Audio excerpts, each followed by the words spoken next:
your stem cells are clones of each other.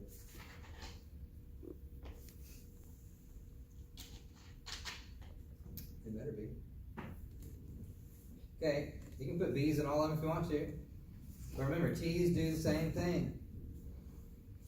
I'm just not going to show it because it looks the same. It's a direct T everywhere. This big pile of cells called effector cells.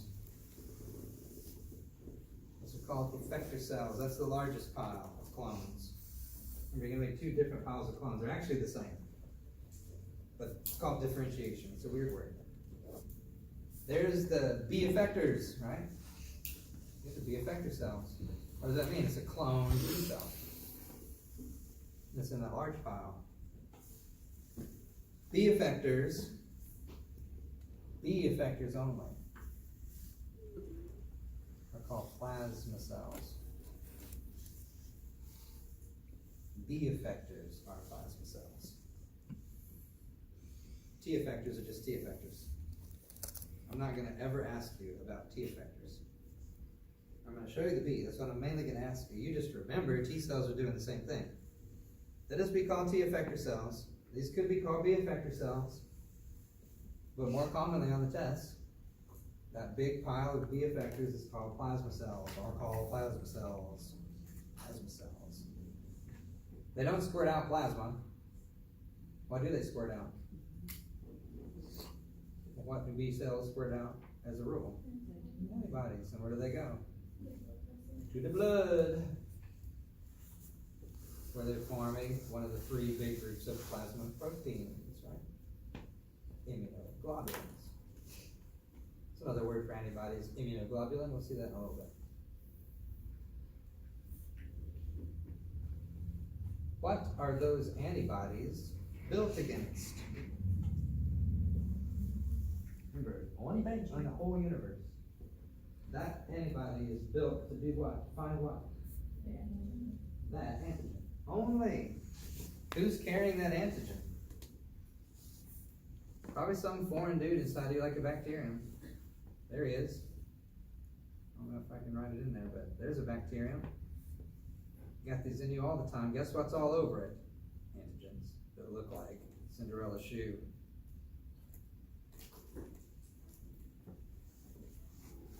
That's how you found that antigen in the first place. Some macrophage ate that guy and showed it to somebody, a T cell, and said, go tell everybody about it. And now my B has actually done something about it. My B cell said, oh, look at that antigen. Look at it. If we only had an army that made antibodies, oh, we did. What's going to happen now? What happens now? What happens now? Does antibodies come up and shoot it? What do? They don't eat it. They stick to it. Yep. We'll see that at the end today. It is gum them up. It's just like I sprayed blue paint all over you. And if I see some dude running with blue paint, that's you. Kill him. It's the guy that steals the bank money at the bank vault, and he opens the bag of money and the big blue dye blows up in the car. You're marked for death.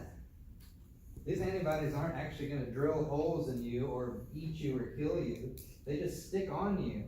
And if you're a bacterium and you're walking around with antibodies hanging all over you, you're going to get killed by somebody.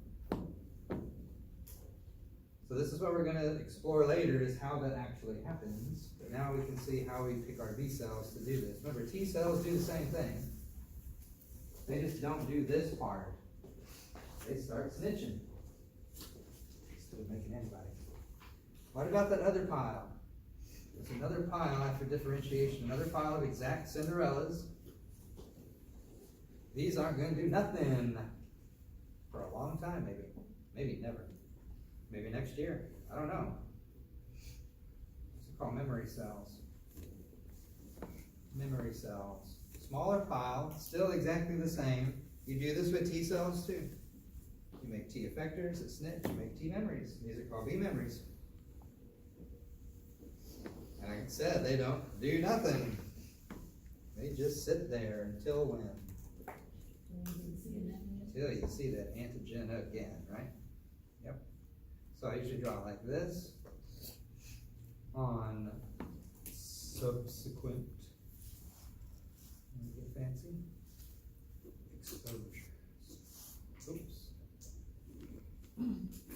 Subsequent exposure, the second time, the third time, the fourth time you see this, you don't need to pick Cinderella again. That took time. You already have an army of Cinderellas on hold. So the next time you see that same antigen, you probably will down the road eventually. You're ready to go. So you have a, what's called a rapid secondary response. Or tertiary, or quaternary, or whatever number you want to pick. Usually called secondary response on tests. The primary response takes a while, because you gotta find Cinderella, and you gotta clone her. Second time, you've already got clones ready. And on subsequent exposures, they will become effectors. They're immediately turned into effectors, and they'll start squirting out antibody very, very, very quickly. So that's what that arrow means. The memories will turn into effectors when you see that antigen again. You don't have to go find Cinderella, you just need to clone the memory cells. And you'll keep some, and you can clone them again, and clone them again, and clone them again every time. One little problem people have on this one. So the stupid lady where the movie, not the stupid lady, the stupid movie, she's probably stupid too, but she fell over and she smacked her head against the wall. And she forgot her name and where she lives. What do we call that in those stupid movies? The lady has what? Amnesia. What a stupid movie that is. They're all the same. She's going to figure it out at the end, right? So why do we need to watch it? We don't. But I can take that root, amnes, to forget, right? Amnes, to forget. I can put an adjective ending, amnestic cell. That would be a forgetting cell. But I could put a word in front that means not, forget, and amnestic is a memory cell. That's the word they put on tests today. They don't call them memories anymore for some reason. They call them anamnestic cells, which means not forget cells. Just call them, damn it, memory cells. I don't get it, but I'm not making the rules here. I'm just telling you the truth. If you see anamnestic cell, that's a memory cell. You can split the words apart, but most people don't see the root when they see anamnestic. It means don't forget. Okay, that's the only problem there. There you go, there's the story of clonal selection. Find the one B cell or T cell that matches with the antigen, clone, clone, clone, two different files. The differentiation. Biggest files called effectors. They'll immediately make antibodies if they're B effectors by themselves, which stick on to the antigen. See what it does later. We'll make another file called memories that don't do anything for a long time until you see that same antigen, second, third, fourth time, and then they will rapidly transform into effectors. And there you go, clonal selection. Okay, done. So it's probably that. So I see a big check here. Got it? I'm just reading it, make sure they got it all right. I don't know about this one. That's cool. Okay, there it is. Primary response, find an antigen, this Cinderella, make a clone. God, I hate the picture. Let's see. Just go with the one we drew. Blah, blah, blah, blah, blah, blah, blah, blah, blah. Fine. Plasma memories. There it is, secondary response. Beautiful. Okay, so there were those slides. You need to look back for reference. Probably better videos on YouTube than those. Came out of our beautiful budget, cost $4,000. So, acquisition of immunity. Right? Acquire, acquire, acquire, acquire. Acquisition of immunity. These are on every test I've ever seen in my life. It has anything to do with immunity. Some question from this is on always, every time, without a doubt, including all those nursing tests I would look at occasionally. So this is very simple. If you can think a teeny bit, and you know what the root words mean, this is super easy. But let me take you through at least 3 of these. I'm probably not going to do this one, just to tell you. But I think you know what natural and artificial mean already. I would bet money. If I jab you with a needle, that's not natural, is it? Of course not. So now we got it. You understand natural. If I sneeze in your face, it's natural, right? Okay, so we got it. Active and passive are a little bit different. Remember, we're talking about how you get immunity, how do you get antibodies, in this case. Active means you make them.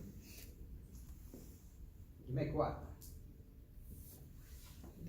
Antibodies, and not cheeseburgers.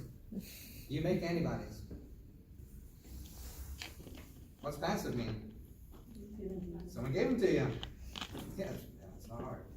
Once you know one, the other is easy. If I give you $1, you're gonna go spend it, right? And then you got no more money. Then you'll be begging for $1 again. But if you have a job where you make $1, right? See the thing here? Teach a man to fish, give a man a fish. Type of thing. So once you get the basic idea, you can actually know nothing more and get these correct. But I'm gonna go through it anyway. But I bet you could without me explaining this. So let's kind of look through these. There's the overview. Does it have them? Yeah, let's just try this real quick. Natural. Now we know what that means. Walk around. Active. Natural active. What's that mean? You're walking around. Someone sneezes in your face. And you actively make antibodies, right? This is how most of the time you acquire your immunity, right? Natural acquisition, formed in response to some sort of infection. It doesn't even have to be a sickness. Don't confuse infection with sick. This coronavirus thing, there's probably hundreds of thousands of people that have been infected with that. But that doesn't mean you're sickened by it, but you can give it to somebody. That's natural. That's the way it's supposed to go. Most of those people didn't have any symptoms at all because they had an immune response that destroyed that virus, and you didn't hurt me. Right? Most people never even knew they had it at all. Only 2% die. And only like 5% get really, really sick. So this is how it's supposed to be. You're in an elevator, someone sneezes, or you're sitting next to someone in class, and they pick their nose and put it down, and you pick it back up and eat it. That's natural acquisition, right? You found the bug in natural life, you put it in your body, and it caused an immune response. That's probably the easiest way of people thinking how to get an immune response. If you live in a bubble and you never encounter antigens, you'll never get an immune system, right? So get your kids out there eating mud pies. They're supposed to do this to build their immunity. Totally true. Okay. Artificial. A needle is probably involved, but it's still active, right? So what I'm going to do is I'm going to give you a vaccine. What is a vaccine? It's an antigen soup. It's an antigen soup. I'm going to jab in your body antigens. Could be flu antigens, could be whatever antigen I want to pick. I'm going to take that bug that we're scared of, I'm going to take parts of it, and I'm going to jab them in you. And what am I hoping happens when I do that? That you actively make antibodies against it. But that's totally artificial, right? That's what to think of, though. A vaccination, also known as an immunization. Hopefully they're dead bugs, but you probably heard of the live vaccines, right? That fancy word is called attenuation. That means beat up. That's the ones I would be afraid of. Attenuated vaccines. Those pathogens are living. That could get you and often kill people, not a bunch. Not enough to hear about it on the news, but they do mess some people up. Dead things never can grow. Last time I checked, so no problem. Okay, so an antigen soup. Get a bunch of antigens from some kind of bad guy, jab it in someone's arm, and hopefully they'll trigger an active response to that. It usually works. Works very, very, very well. Okay. What about the other side? Passive. Again, passive. Somebody's giving me them. Giving me what? Antibodies. They're giving me antibodies. Who would do this?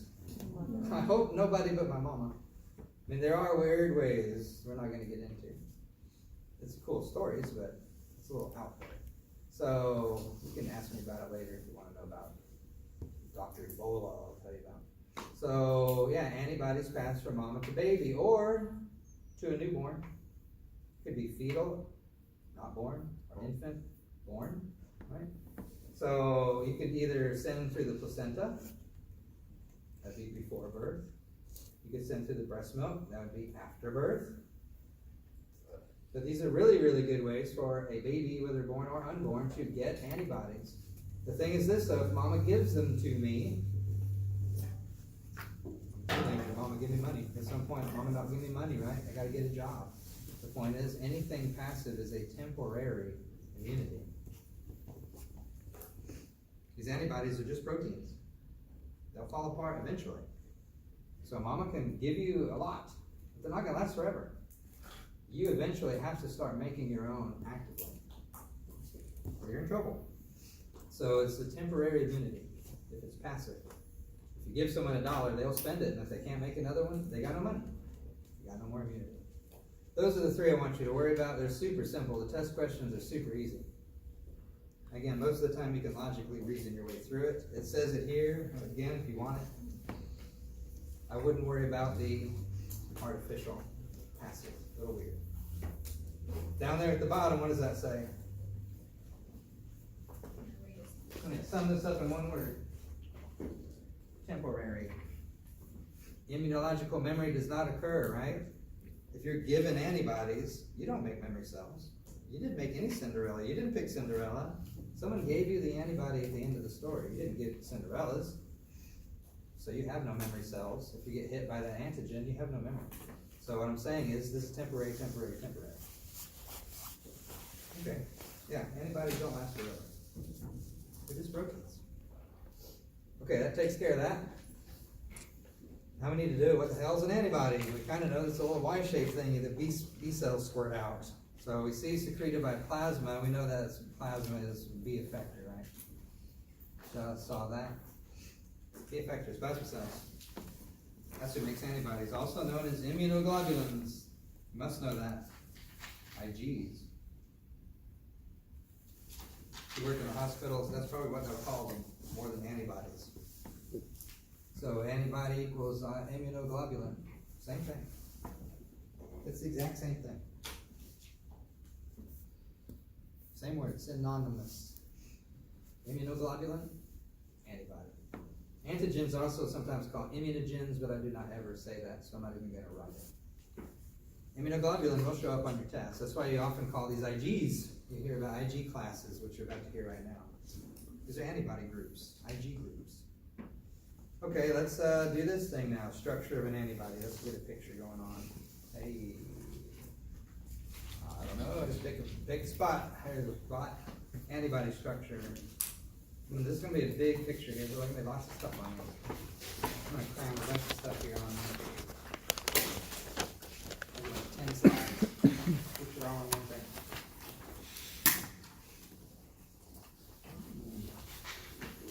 Faster than that. That's pretty caffeine. Okay.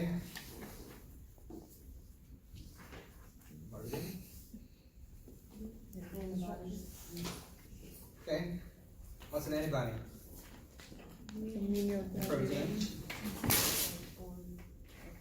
So what's a protein made of? String of amino acids. Don't forget that. Same thing hemoglobin. Remember the hemoglobin story? What was hemoglobin's story? Hemoglobin's made up of 4 protein chains, right? 2 alphas, 2 betas. Remember that? Mm-hmm. These are the same. They're made of 4 protein chains, but not 2 alphas, 2 betas. So this kind of looks like hockey stick, mirror, hockey stick. Good enough. There's 2 of the proteins, 2 hockey sticks in the mirror, sort of.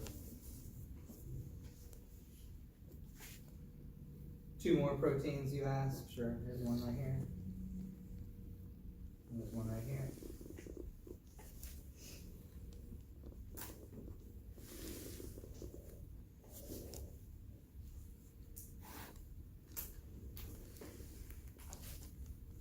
The big fat ones, the hockey sticks, called heavy chains. The 2 skinny ones, the little guys, are called light chains. So that's the structure of a protein antibody. 4 proteins, 4 chains, 2 heavies, 2 lights. Both are made of amino acid, except they usually look like this in pictures. You go to Rice University and look at their library, you'll see this carved into the wall. There's a guy there figured that out, got a Nobel Prize for it. Okay. Put some more things here that are fun. Let's hold it all together. I can do some SS bonding. I can do some ... bonding. I'm just kind of showing you some possibilities here. This is the way all proteins are held together, by the way, but nobody remembers. What's an SS bond? Anybody know?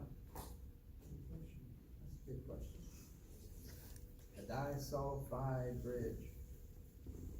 It's like a hydrogen bond. It's very wimpy hydrogen, like a hydrogen disulfide bridge. Super simple to break it, but so it's barely held together. And then of course the dot dot dot bonds. Those are the H bonds. So these four proteins are loosely held together by disulfide bridges and H bonds. Very loosely held together. This thing is bendy. This thing can flip around and kiss itself on the backside. This is a very flexible molecule. So it says that somewhere. I don't know where. I wonder if it's in this chapter or not. No, I don't see it. Flexible is a good word then. Okay. So, I mean, physically flexible. Like, how it works, not flexible at all. Let's do this then.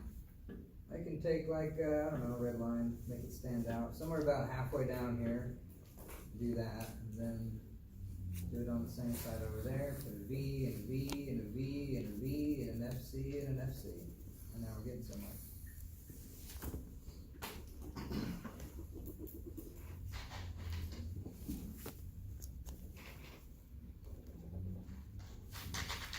These are the regions.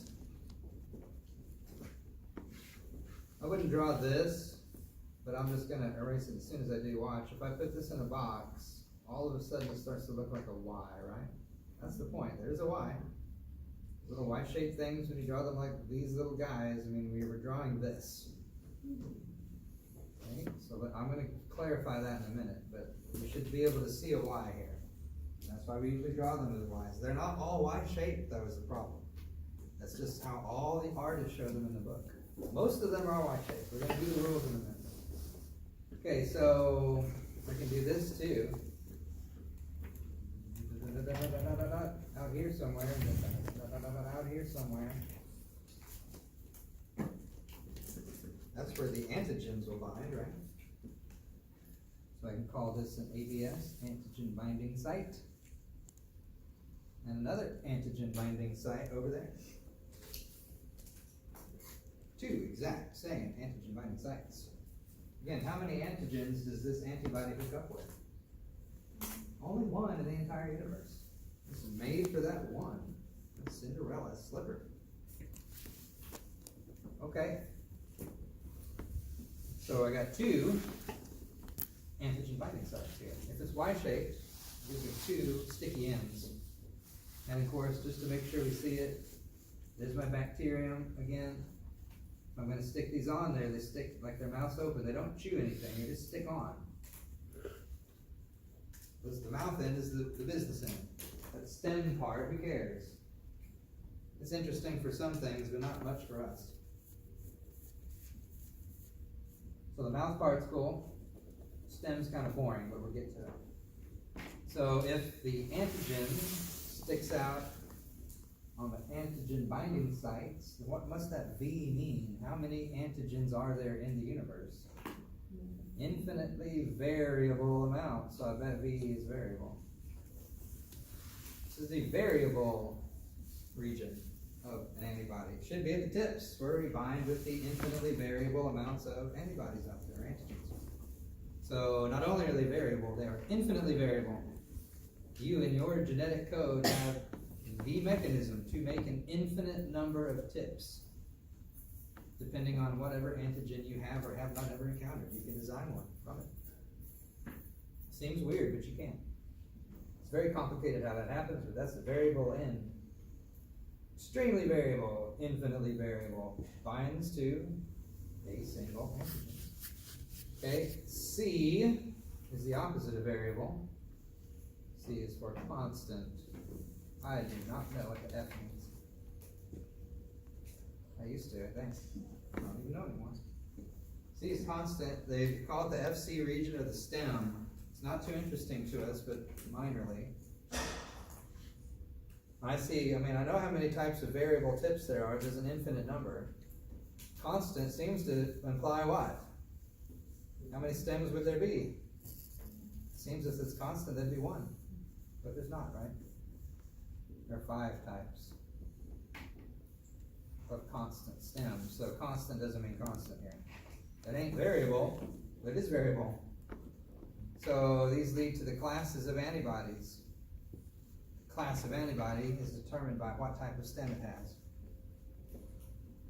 And we call these IGs, right? IgG. Spells game. IgM. GE. GD. Game. 5 classes of antibodies based on their 5 types of constant stems.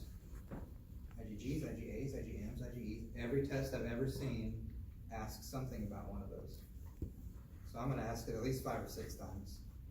And then let me give you some tricks so you know which ones I'm talking about. There's a few numbers, but more importantly is vocabulary.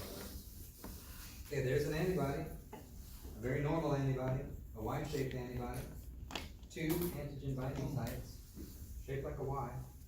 They're not all shaped like Ys though. Variable tips where the antibodies bind, or the antigens bind. Stems that are more constant, held together with very wimpy bonds so the thing's very flexible. Okay, some more words here that are going to help us. Since I have here 2 binding sites, they're identical, of course. The word we're going to use for that is bivalent. It's like bivalent, but it's pronounced bivalent. So that gives it bivalency, or we say that's a bivalent antibody. 2 binding sites, bivalent. Not all of them will be bivalent, but that's the only ones you ever see in pictures. They always draw them like Ys. It's the most common form.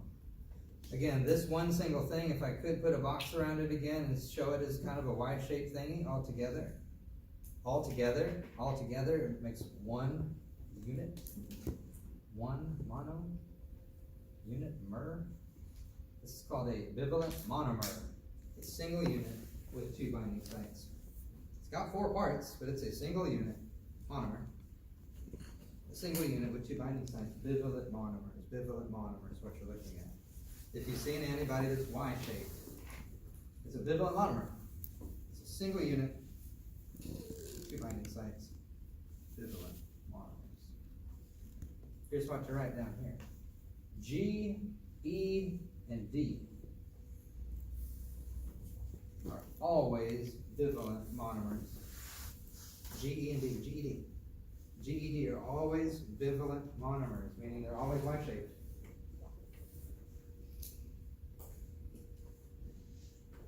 It'll say this in the notes, but there's 1 page that's going to say all this.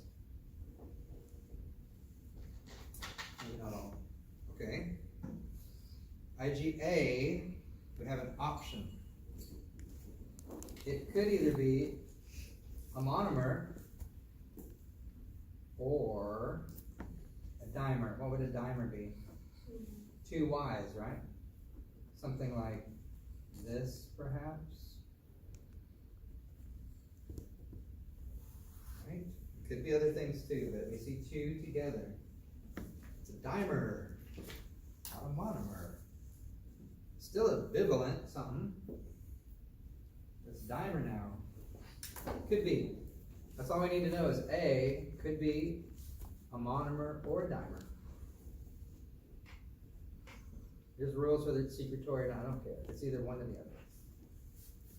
M is a weird one. M stands for macro, meaning it's big. And it is a pentamer. What do I mean by pentamer?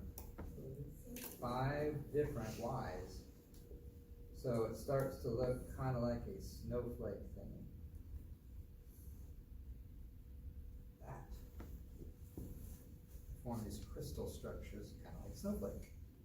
So IgM is a pentameric structure. It's got 5 Ys, like a snowflake. It is always that. That's why it's called Ig macro. It's huge.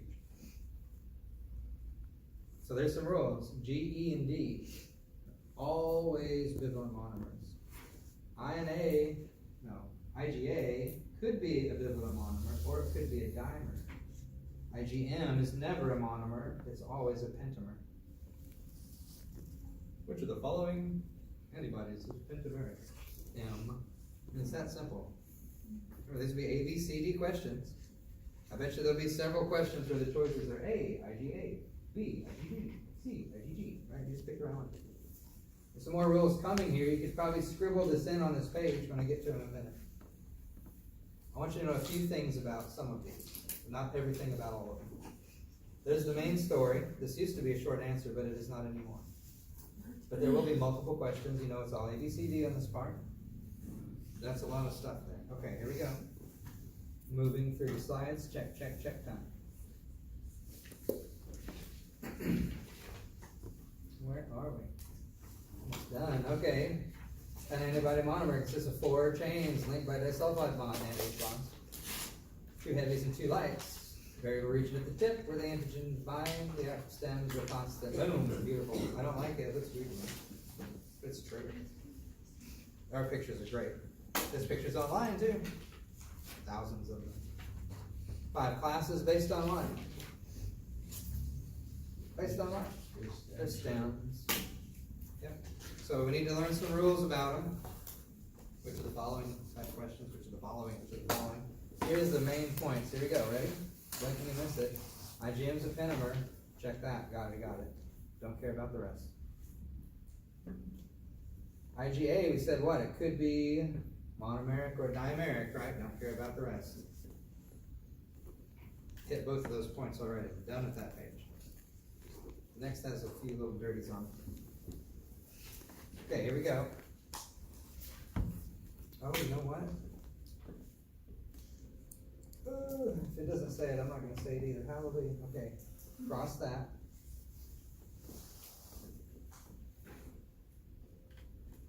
Cross placental barrier, IgG. Again, if I'm not saying it, don't worry about it. I thought I was going to have to do it, but I'm not. It's in micro. Okay? Yep, it's coming. IgE. Allergies.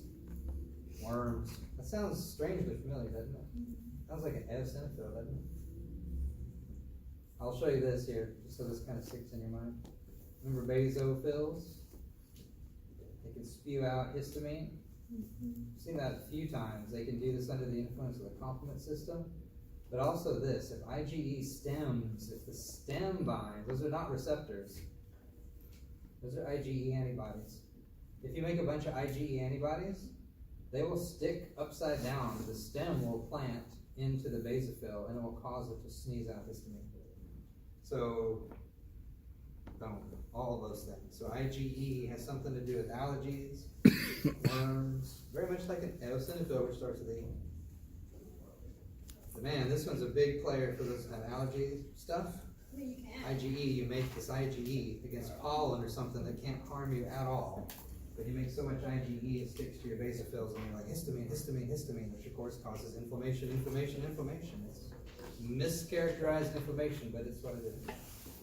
Okay, so that's a flashcardable thing here. You have a pretty large size flashcard. You could have added some of that stuff to there, and hey, there's a lot of business right there. Okay, remember, study as if they are A, B, C, D type questions. We're getting really close to done here. Okay, so what happens now, right? Remember, antibodies don't kill anybody.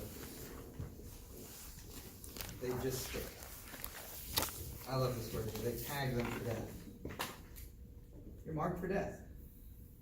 Again, if there's a bacterium walking around your body, it's got antibodies hanging all over it. Everybody sees it and says, man, we got to kill that guy.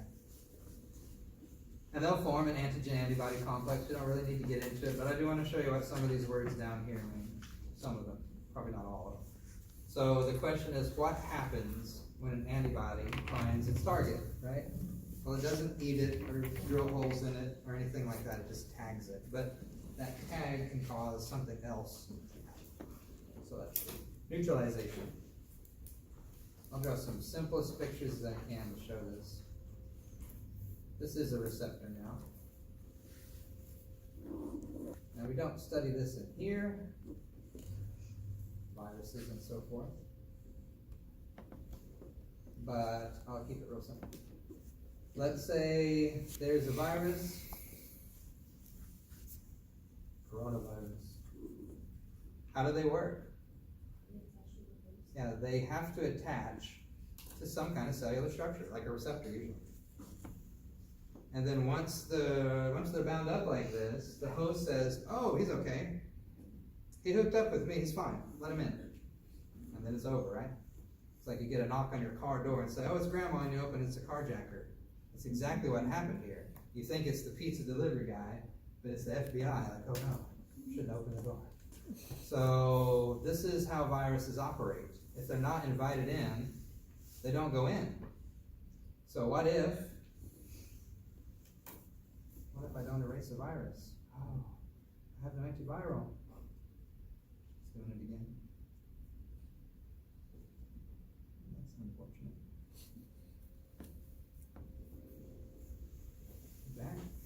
Back. Okay, what if, and this is, by the way, what they're trying to do with coronavirus right now, and Ebola, and all these other nasty viruses. Here's the virus. Just draw my little picture again. Here's what's trying to happen. I'm trying to dock with my host. But if I caught you ahead of time, right?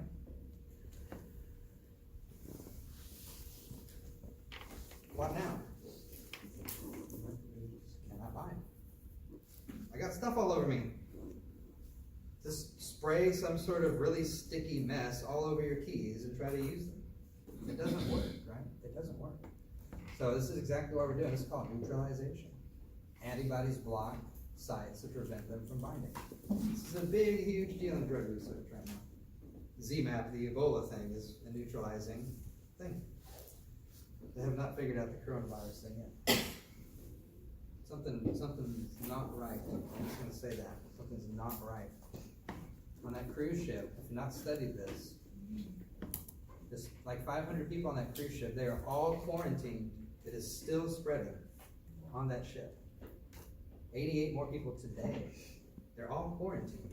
How is it spreading? It's fucking scary. Just wait, guys. You wait. You wait, guys. You work at a hospital. You're front line. You're front line. It ain't here yet, but cross your fingers.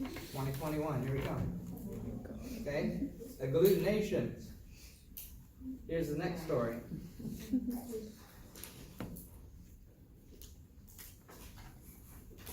Here's a bunch of bacteria. And there's a white cell. Okay, cool. I'm gonna steal that one. So now we got to get in here and get antibodies all over everybody. Scribble Y's randomly. Just put Y's all over them. There's no thought behind what I'm doing. I'm just putting Y's on everything. Pretty is not my objective. There, beautiful. A bunch of bugs, whatever it is, virus, bacteria, pollen, who cares? Some perceived as foreign object has been marked as foreign, and B cells have got after it and sprayed it with antibody. And now they're clumped, right? That's it, clumped. Agglutinate, clump. They're all clumped together. Why is that important? Well, what is this guy? Oh, yummy buffet.